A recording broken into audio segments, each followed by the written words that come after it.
and please refrain from individual or personal attacks. Councilwoman Gilmore, will you please put Council Bill 1313 on the floor?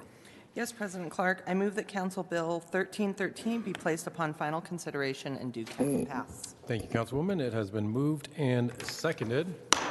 The 30-minute courtesy hearing for Council Bill 1313 is open. Do we have somebody here to do a staff report for this one, or are we just going straight into... I don't see anybody. All right. So since we don't, I'll just read the bill real quick so that everybody who's watching along. 1313 is a bill for an ordinance amending sections 39-121 of the revised municipal code of the City and County of Denver regarding the schedule for use of facilities specifically for the Denver Botanic Gardens. All right. We do have about 10 people, I believe, signed up. So I'm going to call the first 5, if you could come up to this front bench so that you're ready to hop up when I call your name, because the time will start right after I call you. So if you could come up to the front, Brian Vogt, I apologize, Brian Loma, Andrea Mosby, John Rickey, and Jamie Perkins, if you can come up, and Brian, you're up first. Good evening, members of council. My name is Brian Vogt. For the last almost 13 years, I've had the great privilege of serving Denver Botanic Gardens. Denver Botanic Gardens is a 501c3 nonprofit institution that has been a partner of the City and County of Denver since 1951. For the last 12 years, we have served 4 core values: diversity, relevance, sustainability, and transformation. Last year, we again connected with over 1.3 million visitors in 1 year, and if people don't visit us, we visit them. Some of the initiatives you may know about are our urban food initiatives, which was actually launched at the Mariposa development, our horticulture outreach program that has now gone statewide, and school programs. We also team with organizations working with underserved communities to provide not only free admission, but also free transportation using shuttle buses on a day devoted just to them. Along with free days, we welcomed around 80,000 free visitors last year. We are asking for your support of an increase in admission rates starting this year because it keeps us on par with where we were 10 years ago when we last adjusted our rates, and it keeps us up, therefore, with inflation. We have multiple cost drivers that have outpaced that inflation. The first is personnel costs. We are champions, along with you, for livable wages, and in 2019 reached $15 per hour minimum, and intend to beat your goals that you just recently set for minimum wages. We also have extremely generous health care benefits that bring significant institutional cost because we are determined not to degrade the benefits for our staff. We have repayments for another 8.5 years on our certificates of participation negotiated with the city 11 years ago. We have costs of repairs and maintenance for which we are responsible. Construction costs have grown dramatically within the city of Denver and around the state. We have utilities, and in the last year we had an additional charge of about $500,000 to upgrade our cybersecurity and IT services after quite a bit of extensive work with the city.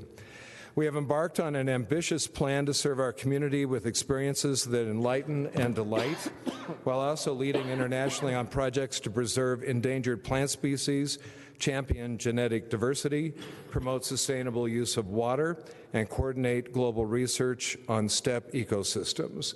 This modest increase in admission rates will continue to help us serve our mission. Thank you. Thank you. Next up, Brian Loma.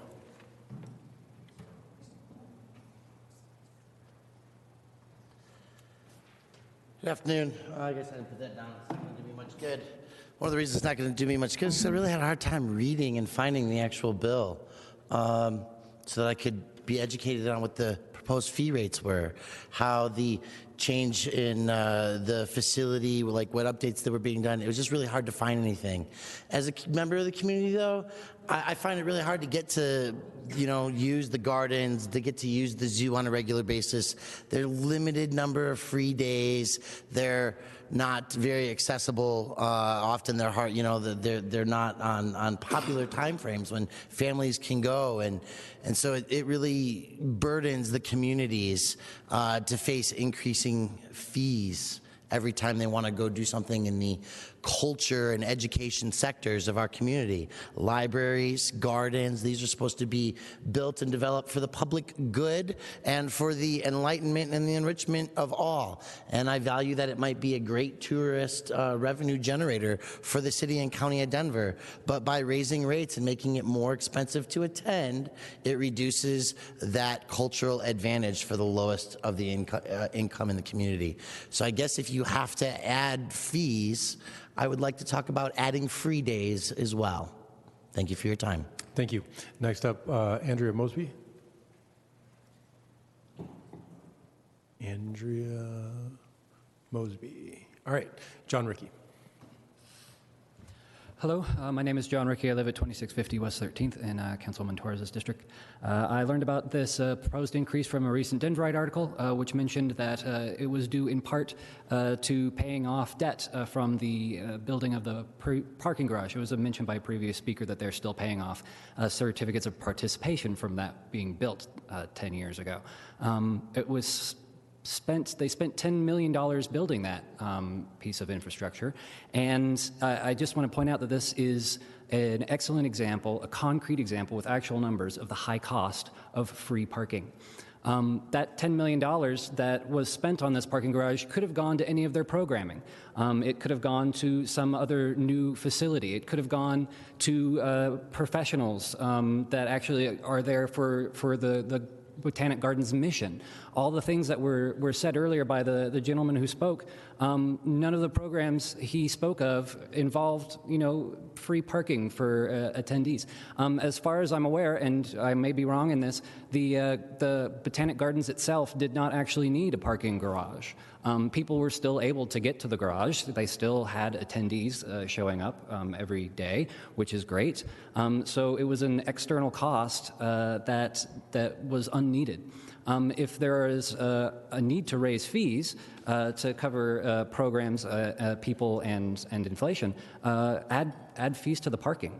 That would also be in line with Denver goals, stated plans, which say that we need to start moving people away from single occupancy vehicle trips, or any vehicle trips at all, really. That part of the city is not great to drive through in the first place. We shouldn't be encouraging people to drive there. We should be encouraging them to take the bus, to ride bikes, to find alternative modes to get there. I think that's it. Thank you very much. Thank you. Next up is Jamie Perkins, and then I'll invite the other five. If you signed up to speak this evening on this issue, if you'd come up to the front bench, you'll be next. Go ahead.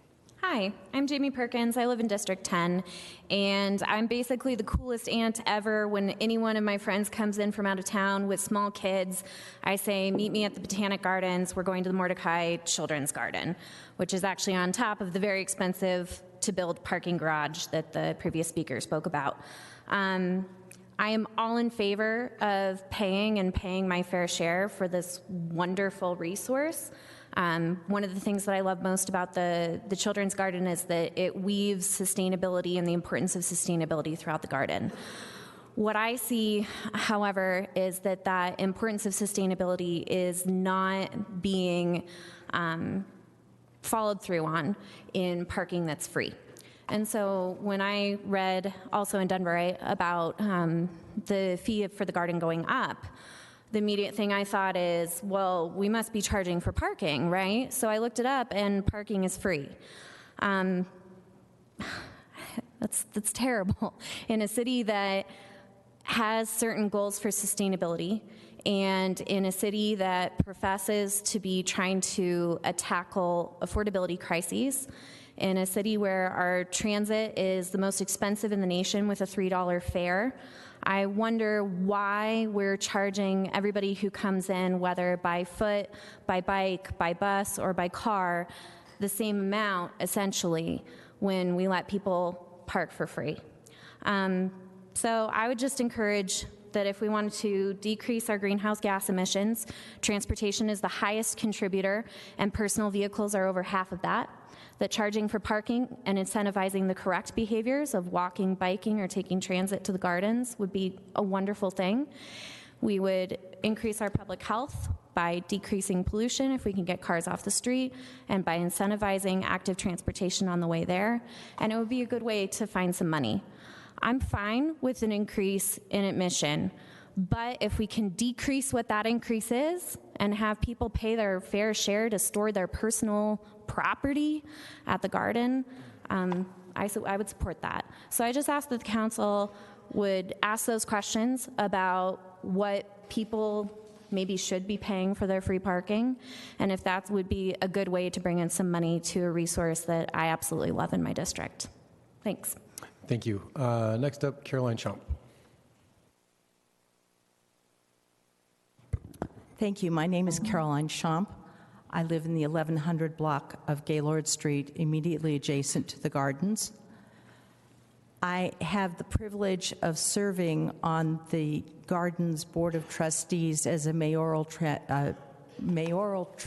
trustee. And what that means is that the four of us who are mayoral trustees represent the neighborhoods around the gardens. Our stated purpose is to provide the kind of conversation between the gardens and the neighborhoods that's important, especially in what is a landlocked facility. The gardens, in contrast to a lot of other places, has no room to grow, and at the same time, the expenses have grown, the number of people who have come, who use the gardens has grown. As a trustee, I've had the benefit of being able to look at the budgets, and over the couple of years that I've served, I've seen how the expenses have increased. I think it's very important to recognize that when you haven't had an increase in admission fees in 10 years, that there's a disconnect between the amount of money that's in the budget and the expenses that money is required to cover.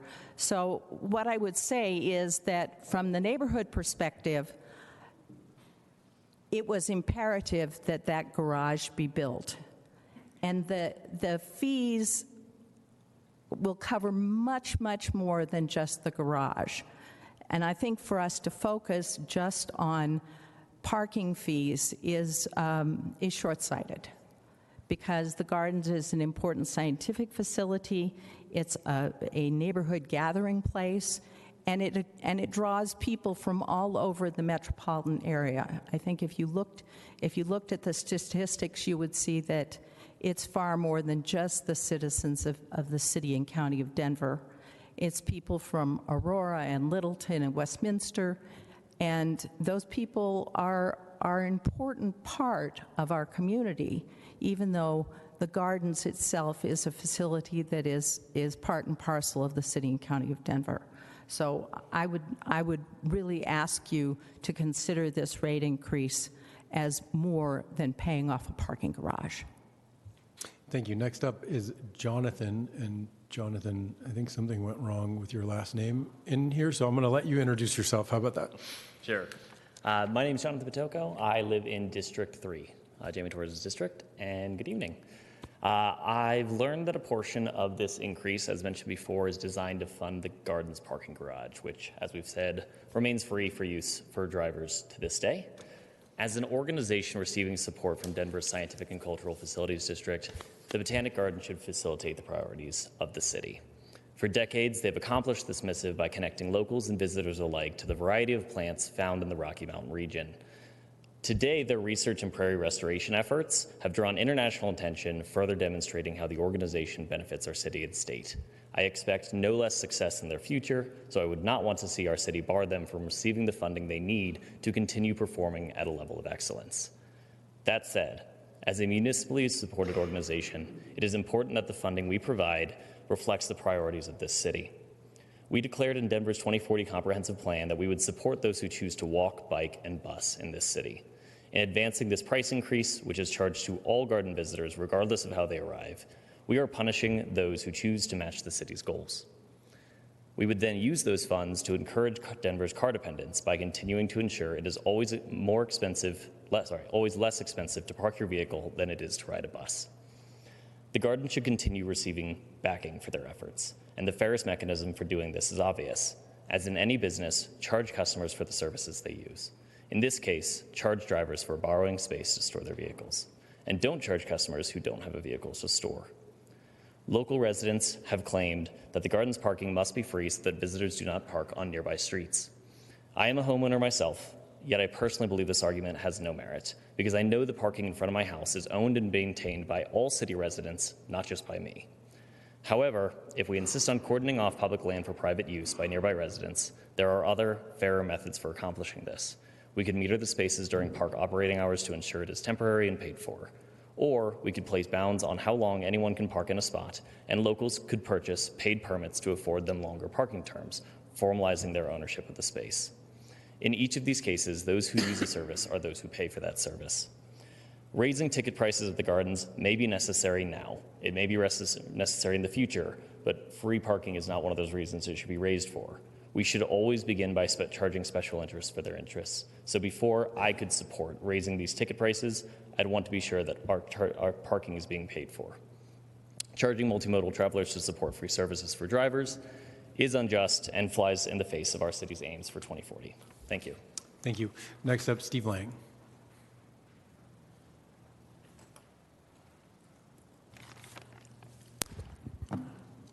Thank you. My name is, sorry, I'm still having a little cold.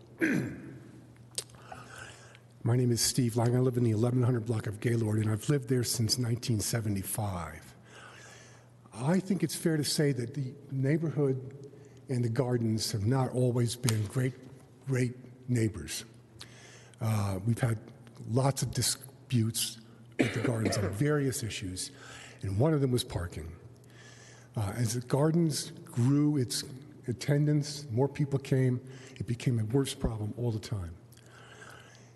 The gardens presented to the neighbors a huge battleship-style parking garage that we said was brutalist and didn't fit the neighborhood at all, and we turned it down.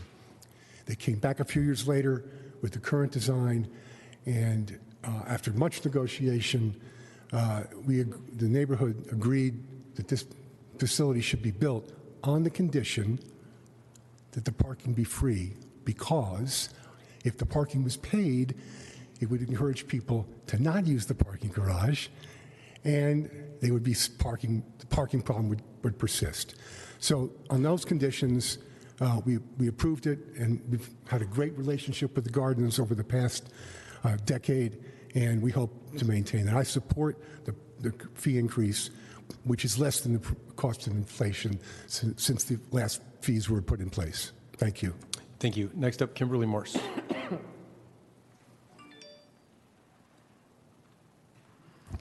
I'd like to start by telling you a story about my neighbors. I'm sorry, could you quick introduce yourself? Kimberly Morse, Denver, District 10 resident.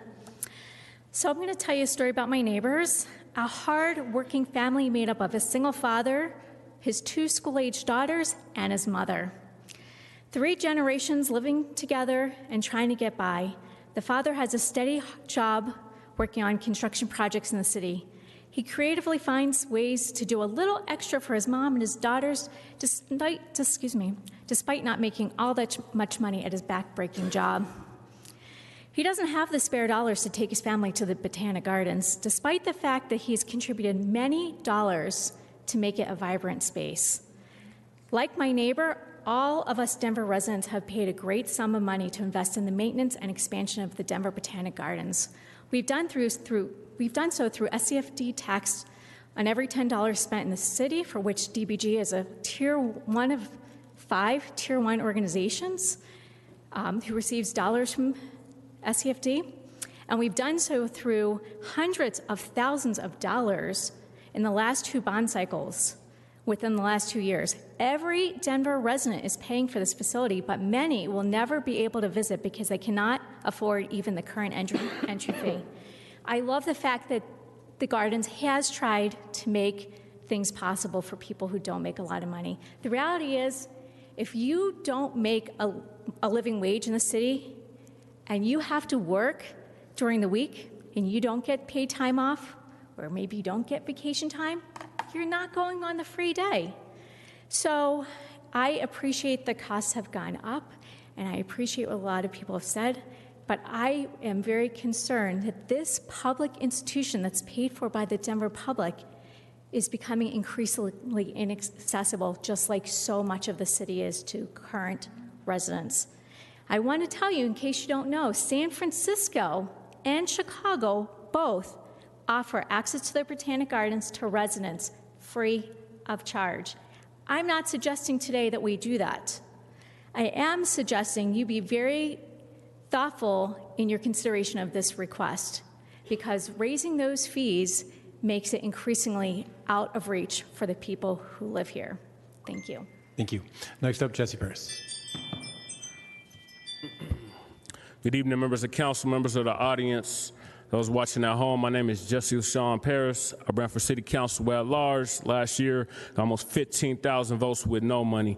And I'm representing for Denver Homicide Loud, Black Star Action Movement for Self-Defense, Positive Action Committee for Social Change, as well as the Unity Party of Colorado, Universal African Peoples Organization Denver Chapter, and Mile High News. And I'll be running to be your next mayor in 2023. As my colleagues have already stated, you keep raising the rates on all of these things. We have the highest rates for the bus, public transit in the city. The wages are not keeping up with the cost of living, but yet you want to encourage Denver natives and residents to attend the Botanic Gardens. I myself have only been to the Botanic Gardens a few times, and that was when I was a child, and that was because it was by a field trip. But after that, it's too expensive to even go to any of these functions. At least the zoo offers free zoo days. At least the art museum offers free art days. But the Botanic Gardens, for some reason, doesn't offer any free days. And then you're talking about you want to increase the rates. And then there's free parking, but yet you want to maintain this comprehensive 2040 plan, which is going against what you agreed when you passed this plan, that you were going to encourage more multimodal modes of transportation to get to and from work, to get to and from school, to get to and from work and play. You are not doing that. You are just continuously raising the fees, just like the rents are being raised in the city. This has become the mile-high income city. You have to have mile-high income. And I guess you have to have mile-high income to even have a good time in the city, because the rates just keep going up, but the wages are not keeping up. And by 2023, we're supposed to be making minimum wage is supposed to be almost $16 an hour. You have to make $25 an hour to even afford a one-bedroom in Denver. So I would like all members of this council to think about all of that before you pass this. But we already know you're going to pass it because it's already been made up before you come into the chambers. Thank you. Thank you. That concludes our speakers on this item this evening. Are there questions from members of council? Councilwoman Kinich. Thank you, Mr. President. I wanted to ask if Brian Voigt would come up, please. I first wanted to ask if you can just answer some questions, clarify the record a little bit about free days, what days of the week they tend to be, and whether you are considering adding more weekend days, things like that. And then also, free days are not the only way that folks go to the gardens at free and reduced price. So can you talk about the other programs you have that and what the usage numbers are, if you by any chance have them, for the other ways that low-income families or children get to access the gardens? You bet. I appreciate the question. A couple of things. We have free days throughout the year. We try to make sure that we cover all 4 seasons so that we don't just throw them into the winter. We actually have free days during the summer. We try to emphasize things like Earth Day, things that are kind of brand specific to us, as well as weekends that we have throughout the year.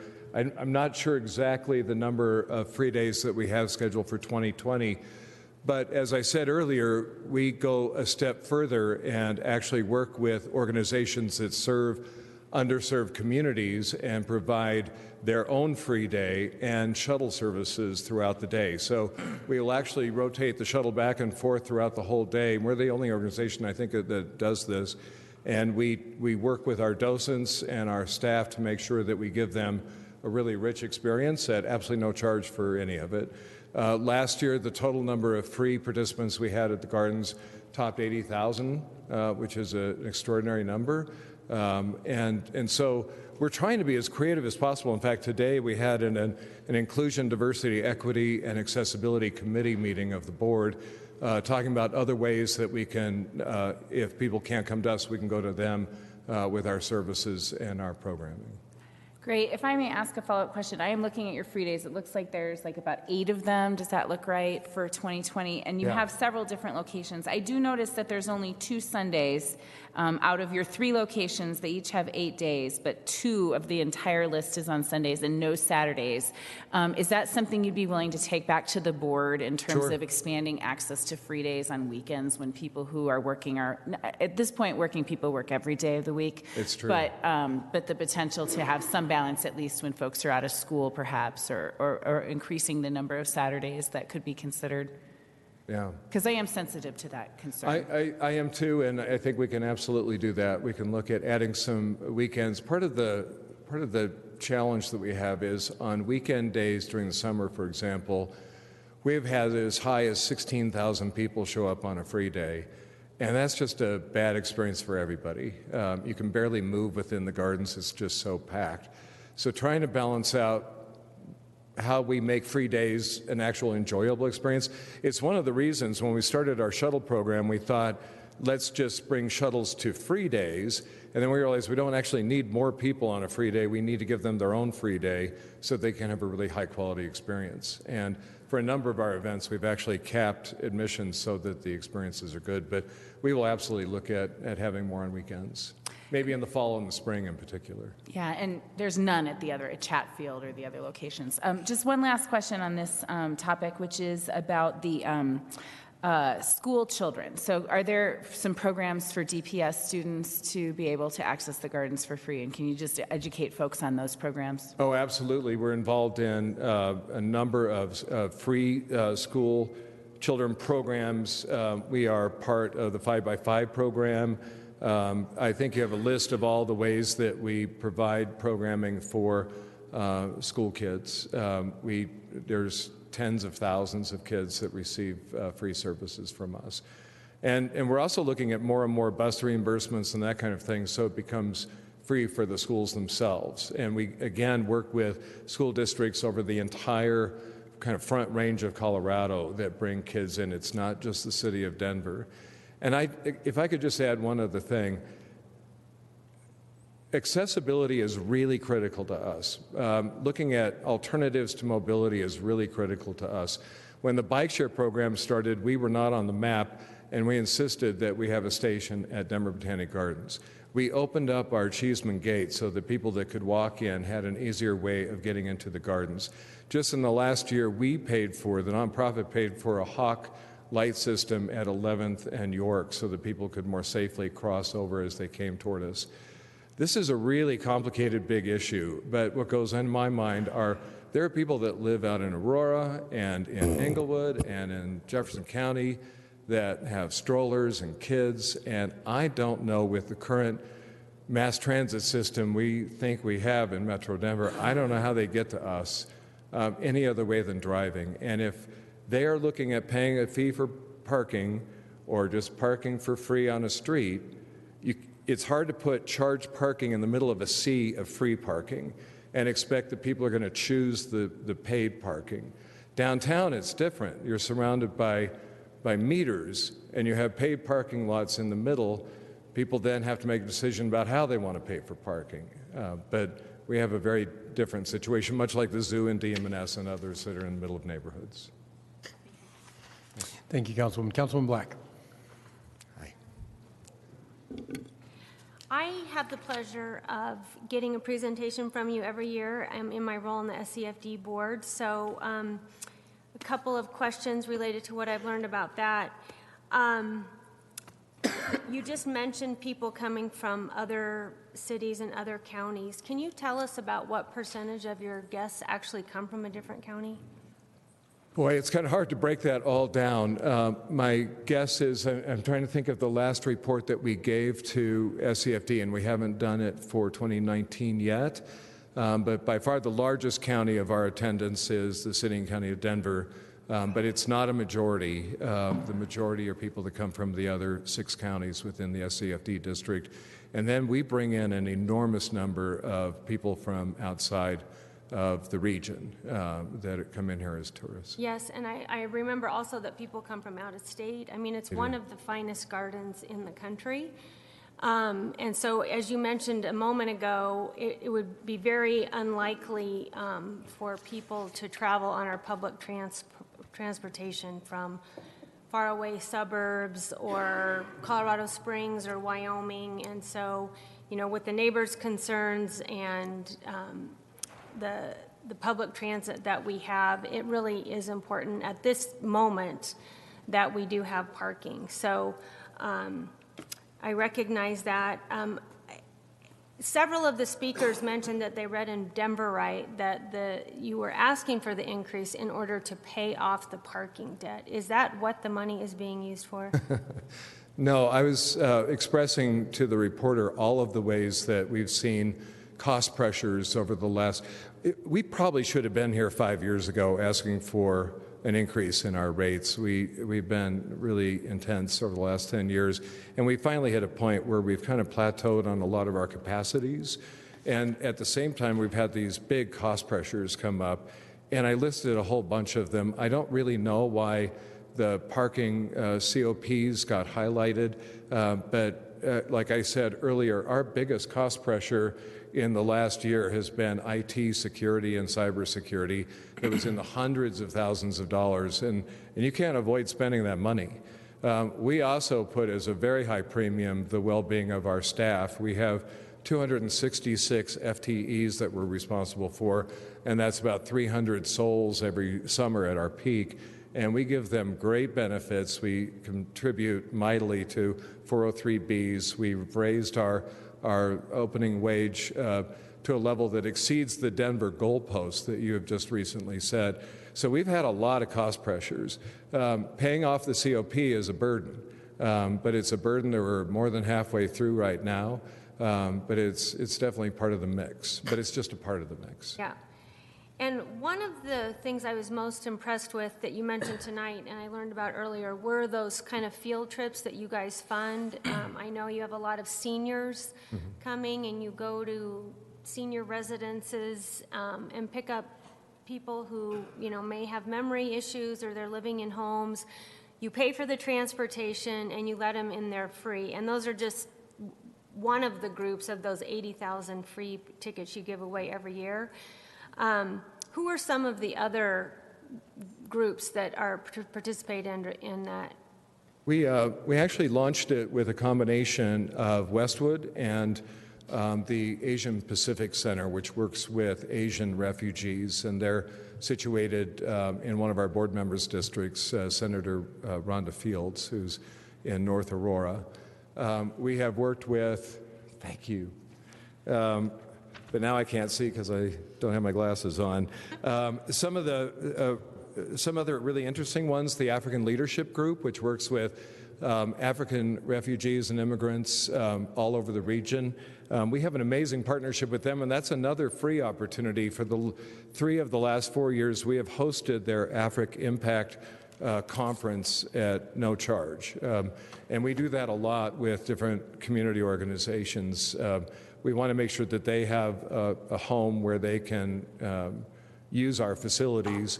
We're about to open a brand new library, by the way, in our new building that will be publicly accessible and paid for through our projects. We have, thank you. I used to be able to see better. Let me see. East High School, environmental learning for kids. Girls Inc., History Colorado Center, Hope Communities, Hunger Free Colorado, Journey Families, La Alma Recreational Center, Latino Parents of Academia, Ana Maria Sandoval Elementary, Lighthouse Writers Workshop, Mental Health Center of Denver, Mexican Cultural Center, Museo de los Americanos. There's just a wonderful, rich number here, and it's, again, it's something where I hope you're proud of the fact that your gardens has taken IDEA principles so powerfully to our mission. And it's something where Denver Botanic Gardens is now a leader throughout the country on inclusion, diversity, equity, and accessibility issues. And we know we're not even close to finished yet, but we are making tremendous progress because, as one of our past chairs said, we want this to be a garden for all people. And if there are barriers, we want to break them. And I would love to work with some of the people behind me on opening up doors so that we can provide more free opportunities for people in need that they serve. I think I'd love for them to contact me so that we can do that. We want to be a garden for all people. Great, thank you. Thank you. Thank you, Councilwoman. Councilman Hinds. Thank you, Mr. President. Director Vogt, thank you for coming. I think it's pretty clear that that you have a great institution and you take care of your employees. I think there are actually a couple opportunities for you to toot your own horn that you haven't had yet. Your fees are actually on the low end relative to other SCFD institutions, is that right? Yes. Your employees now consult around the world, is that correct? They do. We actually have a couple of areas of specialty. The main ones are genetic diversity, and the other is studying steppe plants from fellow steppe ecosystems that are low water using plants that can translate to a more sustainable environment for all of us.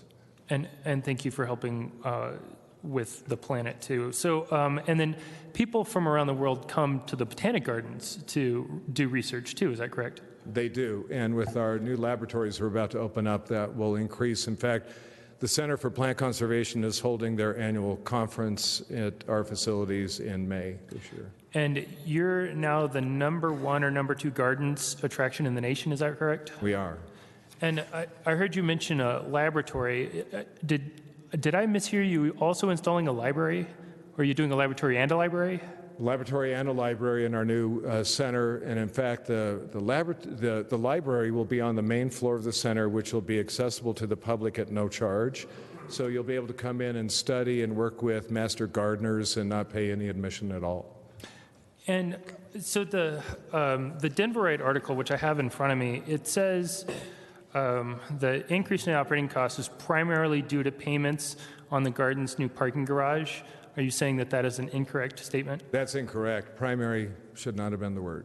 Okay. And then it also quotes you as saying you can't really get a lot of donors for parking structure. That is absolutely true. Fair enough. You know, when we launched our master development plan that we will complete in June of this year is a $115 million investment. The parking structure was an area where not a lot of people want their name on a parking structure. They'd like to have their name on a garden. So raising money for that was untenable. And in fact, just like DMNS and the zoo, their parking structures, which are free, are paid for with certificates of participation. So we negotiated with the city about using the city's good credit so long as we were on the absolute obligation to pay that money back through our operating funds. And a previous commenter mentioned that a parking garage was an unneeded extra cost. Do you believe that a parking garage was needed? Our parking lot, it was not a parking garage before, was about less than 1/3 of the capacity we currently have, and it was absolutely not adequate. Okay, thank you. I have a couple questions for Ms. Perkins, if she's willing to come to the...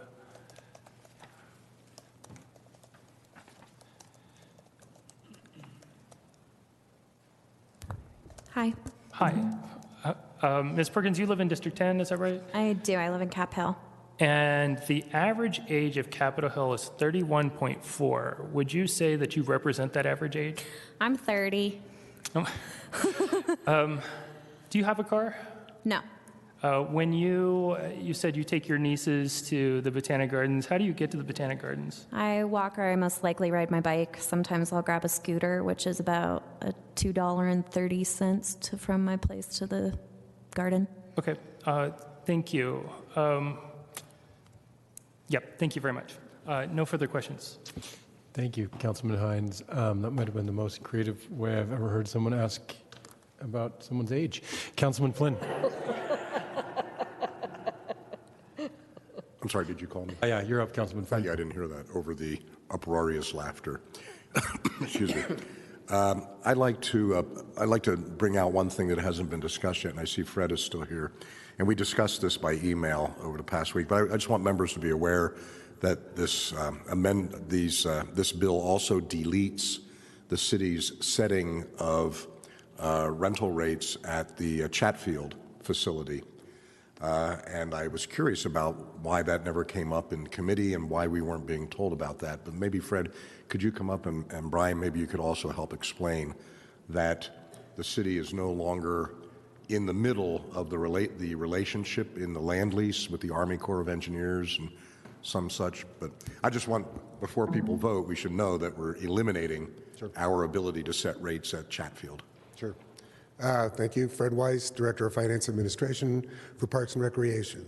The city entered into an agreement with the Army Corps of Engineers. I actually looked it up today, in August of 1975. We don't know exactly, no one is around who was around back then, to know exactly why the Army Corps wanted the city to be on the other side of that lease, because from day one, it was for the purpose of the Chatfield Arboretum.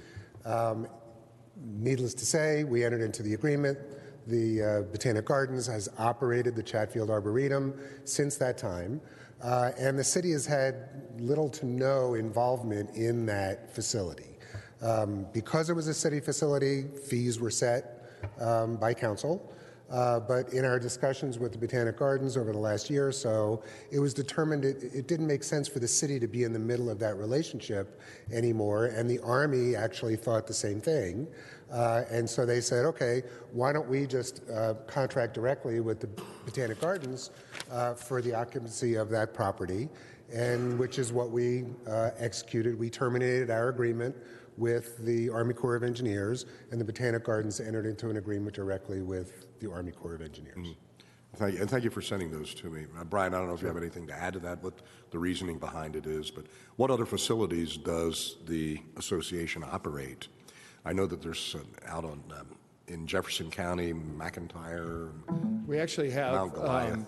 4 facilities. Our oldest is Mount Goliath, which we operate in a contract with the Forest Service. It's near the top of Mount Evans. It's about a 100-acre site. Mm-hmm. Then we have Chatfield Farms, which hit in the mid-'70s. That also includes the little bit of open space on the north side of C-470, and then a strip that runs down Wadsworth.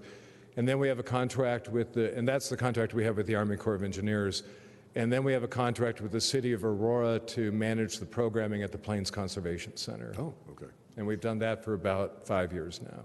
Thank you. And the City of Denver has nothing to do with any of those other facilities other than Chatfield, which we're now turning back. That's correct. Thank you. Thank you, Mr. President. That's all. I just wanted folks to be aware of that. Thank you, Councilman. All right, seeing no other questions, the public hearing for Council Bill 1313 is closed. Are there comments by members of council? Councilman Hinds. Thank you, Mr. President. I think that it's pretty.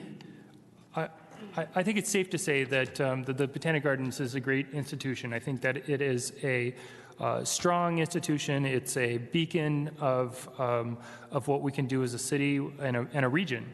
I think that it's also clear to say that they're great with their employees as well. So I like that if our taxpayers' dollars are going to an institution, that they are taking care of their people, because that means the taxpayers of Denver are taking care of their people. So here's where I start to get concerned. My top priority, as I talked with people, is making sure that people have viable alternatives to cars. And the Botanic Gardens are in Denver's District 10. They are pretty much in the center of District 10, and the majority of the District 10 residents don't drive to the Botanic Gardens. We are in District 10. We're taking the lead in doing and moving beyond cars. Uptown has the highest percentage of people who commute by non-car transit, as in 51%. Cap Hill is close behind at 49%. As I mentioned, the average age of Cap Hill is 31.4. The average age of District 10 is 36.7. So Mr. Lang has lived in his house longer than the average District 10 resident has been alive. And I think that's, and it's nothing against, Mr. Lang or Ms. Schomp.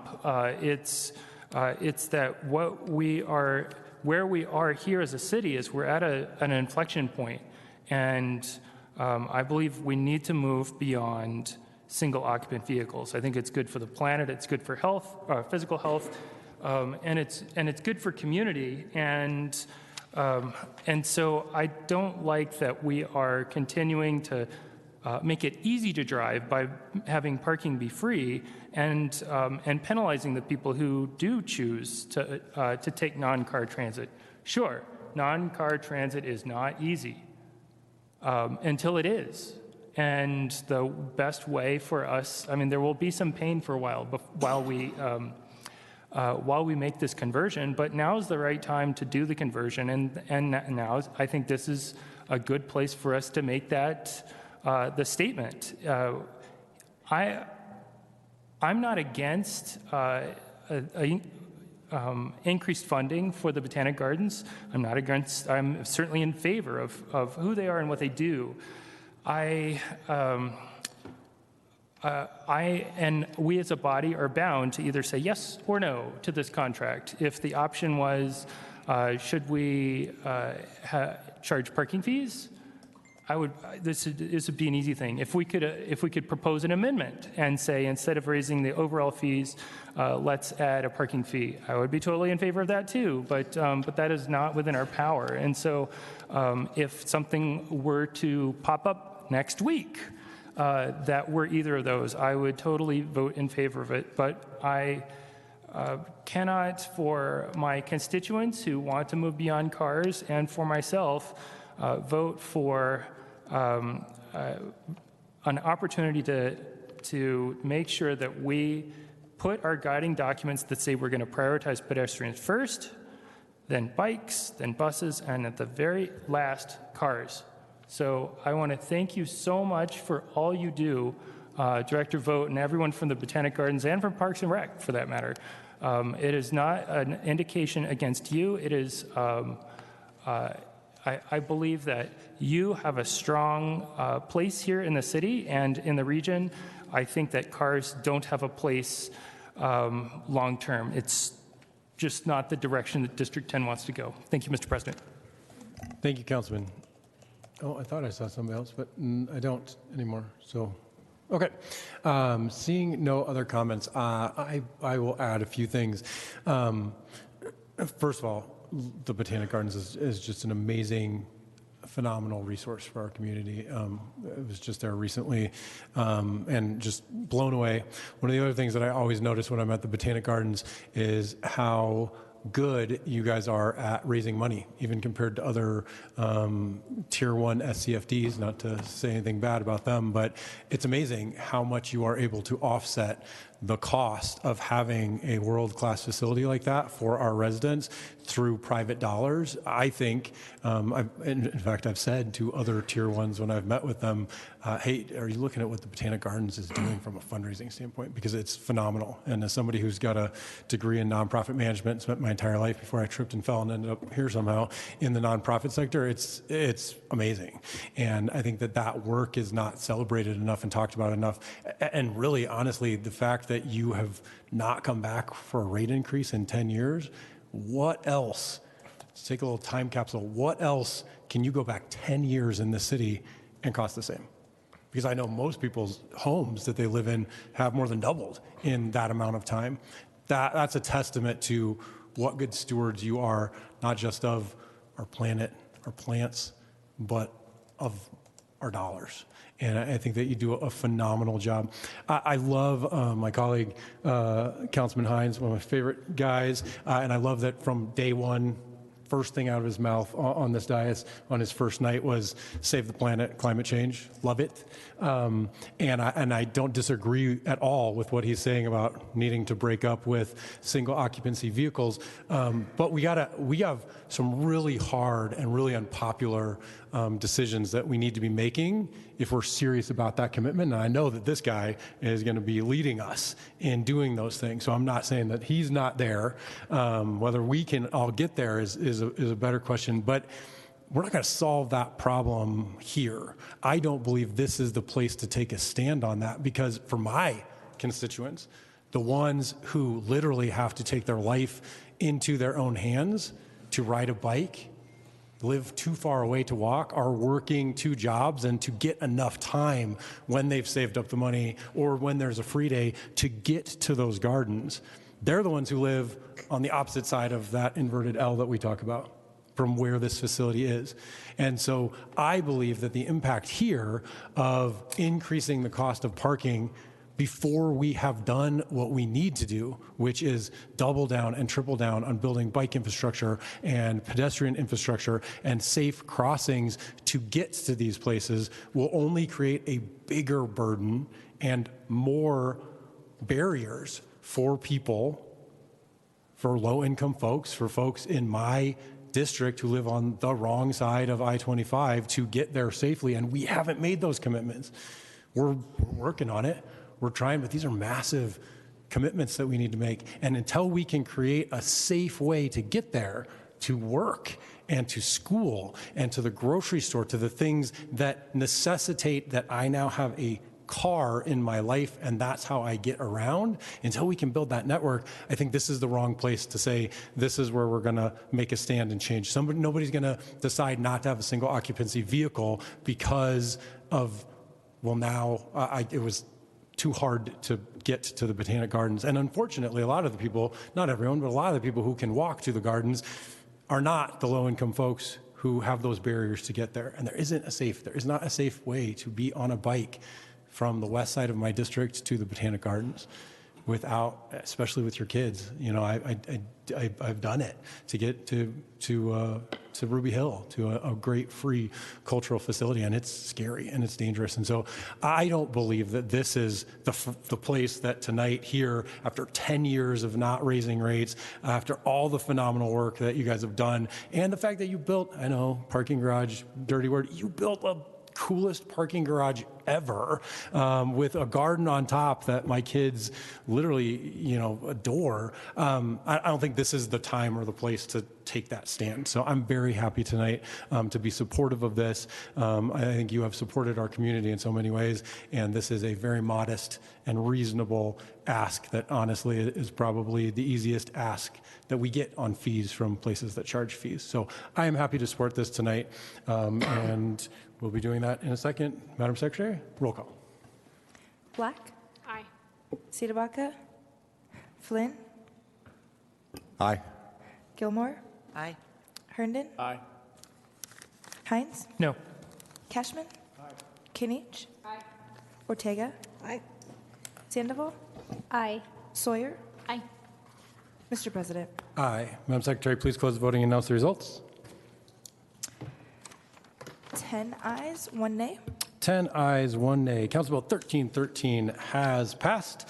On Monday, February 3rd, Council will hold a required public hearing on Council Bill 19-1361, changing the zoning classification of 4338 Lopan Street, and a required public hearing on Council Bill 19-1363, changing the zoning classification for 7111, 7101, and 7125 Tower Road in DIA. Any protests against Council Bill 19-1361 or Council Bill 19-1363 must be filed with the council offices no later than noon on Monday, January 27th. Seeing no other business in front of this body, this meeting is adjourned.